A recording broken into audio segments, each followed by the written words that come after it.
ನಾಳೆ DCM DK Shivakumar ಅವರ ಮನೆಯಲ್ಲಿ ಮತ್ತೊಂದು ಸುತ್ತಿನ ಬ್ರೇಕ್ಫಾಸ್ಟ್ ಮೀಟಿಂಗ್ ನಡೆಯುತ್ತೆ. ಸಿಎಂ ಸಿದ್ದರಾಮಯ್ಯರನ್ನ ಉಪಹಾರಕ್ಕೆ ಆಹ್ವಾನಿಸಿದ್ದಾರೆ ಡಿಸಿಎಂ ಡಿಕೆ ಶಿವಕುಮಾರ್ ಅವರ ಸದಾಶಿವನಗರ ನಿವಾಸದಲ್ಲಿ ನಾಳೆ ನಡೆಯಲಿದೆ ಬ್ರೇಕ್ಫಾಸ್ಟ್ ಮೀಟಿಂಗ್. ಇವತ್ತೊಂದು ಕಾರ್ಯಕ್ರಮ ನಡೀತಾ ಇತ್ತು. ಆ ಕಾರ್ಯಕ್ರಮದ ವೇದಿಕೆಯಲ್ಲಿ ಇದ್ದಂತಹ ಸಿಎಂ ಸಿದ್ದರಾಮಯ್ಯ ಹಾಗೆ ಡಿಕೆ ಶಿವಕುಮಾರ್ ಅದೇ ವೇದಿಕೆಯಲ್ಲಿನೇ ಸಿಎಂಗೆ ಡಿಸಿಎಂ ಆಹ್ವಾನವನ್ನು ನೀಡಿರುವಂಥದ್ದು. ಬ್ಯಾಂಕ್ವೆಟ್ ಹಾಲ್ನಲ್ಲಿ ಕಾರ್ಯಕ್ರಮ ನಡೀತಾ ಇತ್ತು. ಅಲ್ಲೇ ಇನ್ವಿಟೇಷನ್ ನೀಡಿದ್ದಾರೆ. ಭಾಷಣ ಮುಗಿಸಿ ಸಿಎಂ ಹೊರಡ್ತಾ ಇದ್ದಂತಹ ಸಂದರ್ಭದಲ್ಲಿ ಸಿಎಂ ಅವರನ್ನು ಡಿಸಿಎಂ ಡಿಕೆ ಶಿವಕುಮಾರ್ ಅವರು ನಾಳೆ ನಮ್ಮ ಮನೆಗೆ ಬೆಳಗಿನ ಉಪಹಾರಕ್ಕೆ ಬನ್ನಿ ಅಂತ ಆಹ್ವಾನಿಸಿರುವಂಥದ್ದು. ಬೆಳಗಿನ ಉಪಹಾರದಲ್ಲಿ ಉಭಯ ನಾಯಕರು ಮತ್ತೊಂದು ಸುತ್ತಿನ ಮಾತುಕತೆಯನ್ನು ನಡೆಸಲಿದ್ದಾರೆ. ಮೊನ್ನೆಯಷ್ಟೇ ಸಿಎಂ ಸಿದ್ದರಾಮಯ್ಯನವರ ಮನೆಯಲ್ಲಿ ಬ್ರೇಕ್ಫಾಸ್ಟ್ ಮೀಟಿಂಗ್ ನಡೆದಿತ್ತು. ಈ ಬ್ರೇಕ್ಫಾಸ್ಟ್ ಮೀಟಿಂಗ್ನ ನಂತರ ಇಬ್ಬರು ನಾಯಕರು ಒಗ್ಗಟ್ಟು ಪ್ರದರ್ಶನವನ್ನು ಮಾಡಿದ್ರು. ಹೈಕಮಾಂಡ್ ಸೂಚನೆಯಂತೆ ಇವತ್ತು ಮತ್ತೊಮ್ಮೆ ಆಹ್ವಾನವನ್ನು ನೀಡಿದ್ದಾರೆ. ಈ ಕಾರ್ಯಕ್ರಮದಲ್ಲಿ ಸನ್ಮಾನ್ಯ ಉಪಮುಖ್ಯಮಂತ್ರಿಗಳು ಸಹ ಭಾಗವಹಿಸಿದ್ದಾರೆ. ಅವರಿಗೂ ಸಹ ಎಲ್ಲರ ಪರವಾಗಿ ವಂದನೆಗಳು. ತಾವೆಲ್ಲರೂ ಸಹ ತಮ್ಮ ಆಸನದಲ್ಲೇ ಆಸೀನರಾಗಿರಬೇಕು. ಹಾಗೇನೆ ಈ ಕಾರ್ಯಕ್ರಮದಲ್ಲಿ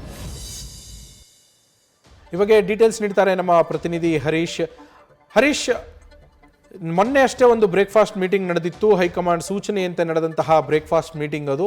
ಅದರಲ್ಲಿ ಇಬ್ಬರು ನಾಯಕರು ಒಗ್ಗಟ್ಟನ್ನು ಪ್ರದರ್ಶಿಸಿದ್ರು. ಇದೀಗ ಮತ್ತೊಮ್ಮೆ ನಾಳೆ ಡಿಸಿಎಂ ಡಿಕೆ ಶಿವಕುಮಾರ್ ಅವರ ಮನೆಯಲ್ಲಿ ನಡೆಯುವಂತಹ ಉಪಹಾರ ಸಭೆ, ಇದ್ರ ಬಗ್ಗೆ ಕೂಡ ಸಾಕಷ್ಟು ಕುತೂಹಲ ಇದೆ. ಇಲ್ಲಿ ಯಾವ ವಿಚಾರಗಳು ಚರ್ಚೆ ಆಗ್ಬೋದು ಅಂತ ಹರೀಶ್? ಬಹಳ ಮುಖ್ಯವಾಗಿರುವಂತದ್ದು, ಕಳೆದ ಶನಿವಾರವಷ್ಟೇ ಹೈಕಮಾಂಡ್ ಸೂಚನೆ ಹಿನ್ನೆಲೆಯಲ್ಲಿ ಸಿಎಂ ಸಿದ್ದರಾಮಯ್ಯ ಅವರು ಡಿಸಿಎಂ ಡಿಕೆ ಶಿವಕುಮಾರ್ ಅವರನ್ನ ಬ್ರೇಕ್ಫಾಸ್ಟ್ಗೆ ಆಹ್ವಾನ ಕೊಟ್ಟಿದ್ರು. ಆ ಒಂದು ಸಂದರ್ಭದಲ್ಲಿ ಇಬ್ಬರು ಒಟ್ಟಾಗಿದ್ದೇವೆ, ನಮ್ಮಲ್ಲಿ ಯಾವುದೇ ರೀತಿಯಲ್ಲಿ ಕೂಡ ಸಮಸ್ಯೆ ಇಲ್ಲ, ಗೊಂದಲ ಇಲ್ಲ ಅನ್ನುವಂತ ಮಾತನ್ನ ಸ್ಪಷ್ಟವಾಗಿ ಹೇಳುವ ಮೂಲಕ ಒಗ್ಗಟ್ಟಿನ ಸಂದೇಶವನ್ನ ರವಾನೆ ಮಾಡತಕ್ಕಂತ ಪ್ರಯತ್ನ ಮಾಡಿದ್ರು. ಅಂದ್ರೆ ಒಂದು ಸಿಎಂ ಸಿದ್ದರಾಮಯ್ಯ ಅವರ ನಿವಾಸಕ್ಕೆ ತೆರಳಿದಂತ ಡಿಸಿಎಂ ಡಿಕೆ ಶಿವಕುಮಾರ್ ಅವರು ಬ್ರೇಕ್ಫಾಸ್ಟ್ ನಂತರ ನೇರವಾಗಿ ಇಬ್ರು ಕೂಡ ಮಾಧ್ಯಮಗೋಷ್ಠಿಯನ್ನು ಮಾಡ್ತಾರೆ. ನಾವಿಬ್ಬರಲ್ಲೂ ಕೂಡ ಯಾವುದೇ ರೀತಿಯ ಮನಸ್ತಾಪ ಇಲ್ಲ, ನಾಳೆಯಿಂದ ಯಾವ ರೀತಿಯ ಗೊಂದಲ ಆಗೋದಿಲ್ಲ ಅನ್ನುವಂತ ಮಾತನ್ನ ಗಟ್ಟಿಯಾಗಿ ಹೇಳುವಂತ ಒಂದು ಪ್ರಯತ್ನ ಮಾಡಿದ್ರು. ಅದರ ಮುಂದುವರೆದ ಭಾಗವಾಗಿ ನಾಳೆ ಡಿಸಿಎಂ ಡಿಕೆ ಶಿವಕುಮಾರ್ ಅವರ ಸದಾಶಿವನಗರದ ನಿವಾಸದಲ್ಲಿ ಸಿಎಂ ಸಿದ್ದರಾಮಯ್ಯ ಅವರಿಗಾಗಿ ಕೂಡ ಬ್ರೇಕ್ಫಾಸ್ಟ್ ಅನ್ನು ಆಯೋಜಿಸಲಾಗಿದೆ. ಖುದ್ದು ಡಿಸಿಎಂ ಡಿಕೆ ಶಿವಕುಮಾರ್ ಅವರು ಈಗಷ್ಟೇ ವಿಧಾನಸೌಧದ ಬ್ಯಾಂಕ್ವೆಟ್ ಹಾಲಲ್ಲಿ ನಡೆಯುತ್ತಿದ್ದ ಕಾರ್ಯಕ್ರಮದಲ್ಲಿ ಸಿಎಂ ಸಿದ್ದರಾಮಯ್ಯ ಅವರಿಗೆ ಬ್ರೇಕ್ಫಾಸ್ಟ್ ಅನ್ನು ನೆನಪಿಸುವಂತ ಒಂದು ಪ್ರಯತ್ನ ಕೂಡ ವೇದಿಕೆ ಮೇಲೆ ಮಾಡಿದ್ರು. ಅಂದ್ರೆ ಕಾರ್ಯಕ್ರಮ ಮುಗಿದ ನಂತರ ಸಿಎಂ ಸಿದ್ದರಾಮಯ್ಯ ಅವರು ಭಾಷಣ ಮುಗಿಸಿ ಹೊರಡ್ತಾ ಇದ್ರು. ಆ ಒಂದು ಸಂದರ್ಭದಲ್ಲಿ ಎದ್ದಂತ ಡಿಸಿಎಂ ಡಿಕೆ ಶಿವಕುಮಾರ್ ಅವರು ಸಿಎಂ ಸಿದ್ದರಾಮಯ್ಯ ಅವರ ಬಳಿಗೆ ತೆರಳಿ ನಾಳೆ ಬ್ರೇಕ್ಫಾಸ್ಟ್ ಇದೆ ಬನ್ನಿ ಸರ್ ಅನ್ನುವಂತ ಆಹ್ವಾನ ಕೂಡ ಕೊಟ್ಟಿದ್ರು. ಅಂದ್ರೆ ಮೊನ್ನೆ ಅಷ್ಟೇ ಕೂಡ ಅವರು ಈ ಒಂದು ಮಾತನ್ನ ಸಿಎಂ ಸಿದ್ದರಾಮಯ್ಯ ಅವರು ಹೇಳಿದ್ರು.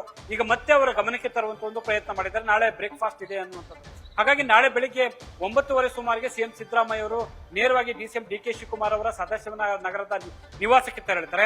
ಅಲ್ಲಿ ಒಂದಷ್ಟು ವಿಚಾರಗಳನ್ನ ಚರ್ಚೆ ನಡೆಸ್ತಾರೆ ಅಂತ ಹೇಳಿದ್ರು. ಈಗಾಗಲೇ ಕೂಡ ಮೊನ್ನೆಯಷ್ಟೇ ಕೂಡ ಸಿಎಂ ಸಿದ್ದರಾಮಯ್ಯ ಅವರ ನಿವಾಸದಲ್ಲೇ ಅದೇ ನಾಯಕತ್ವ ವಿಚಾರಕ್ಕೆ ಸಂಬಂಧಪಟ್ಟಂಗೆ ಪ್ರಮುಖವಾಗಿ ಚರ್ಚೆ ಮಾಡಿದ್ದಾರೆ ಸಿಎಂ ಸಿದ್ದರಾಮಯ್ಯ ಮತ್ತೆ ಡಿಸಿಎಂ ಡಿಕೆ ಶಿವಕುಮಾರ್ ಅವರು. ನಾಳೆ ಔಪಚಾರಿಕವಾಗಿ ಅಷ್ಟೇ ಡಿಸಿಎಂ ಡಿಕೆ ಶಿವಕುಮಾರ್ ಅವರ ಮನೆಗೆ ಸಿಎಂ ಸಿದ್ದರಾಮಯ್ಯ ಅವರು ತೆರಳುತ್ತಾರೆ. ಅಲ್ಲಿ ಒಂದಷ್ಟು ಬೇರೆ ಬೇರೆ ವಿಚಾರಗಳನ್ನು ಚರ್ಚೆ ಆಗುವಂತ ಸಾಧ್ಯತೆಗಳು ದಟ್ಟವಾಗಿದೆ. ಆದ್ರೂ ಕೂಡ ಈಗಾಗಲೇ ಅವರಿಬ್ರು ಕೂಡ ಒಂದು ಪ್ರಮುಖವಾದಂತಹ ವಿಚಾರಗಳನ್ನ ಚರ್ಚೆ ಮಾಡಿದ್ದಾರೆ. ನಾವಿಬ್ರು ಒಟ್ಟಾಗಿದ್ದೀವಿ ಅನ್ನುವಂತ ಮಾತನ್ನ ಪದೇ ಪದೇ ಹೇಳ್ತಾ ಇರುವಂತದ್ದು ಕೂಡ ಎಲ್ಲವೂ ಹೈಕಮಾಂಡ್ ಅಣತಿಯಂತೆ ಈಗ ಆಗ್ತಿರುವಂತದ್ದು ಕರ್ನಾಟಕದಲ್ಲಿ. ಈ ಹಿನ್ನೆಲೆಯಲ್ಲಿ ರಾಜ್ಯ ಕಾಂಗ್ರೆಸ್ನಲ್ಲಿ ಆಗ್ತಿರುವಂತಹ ಒಂದಷ್ಟು ಗೊಂದಲಗಳಿಗೆ ತೆರಳುವಂತಹ ಲೆಕ್ಕಾಚಾರದಲ್ಲಿ ಇಬ್ರು ಕೂಡ ಪರಸ್ಪರ ಕೈ ಜೋಡಿಸಿದ್ವಿ, ಒಬ್ರು ಒಟ್ಟಾಗಿದ್ದೇವೆ ಅನ್ನುವಂತ ಸಂದೇಶವನ್ನ ಕೊಡುವಂತ ಪ್ರಯತ್ನದ ಭಾಗವಾಗಿ ನಾಳೆ ಸಿಎಂ ಸಿದ್ದರಾಮಯ್ಯ ಅವರು ಡಿಸಿಎಂ ಡಿಕೆ ಶಿವಕುಮಾರ್ ಅವರ ನಿವಾಸಕ್ಕೆ ಬ್ರೇಕ್ಫಾಸ್ಟ್ಗೆ ತೆರಳುತ್ತಿದ್ದಾರೆ. ನವೀನ್, ನ್ಯೂಸ್ ಫಸ್ಟ್ ನಿರ್ಭೀತಿಯಿಂದ ನಿಮ್ಮ ಪರವಾಗಿ.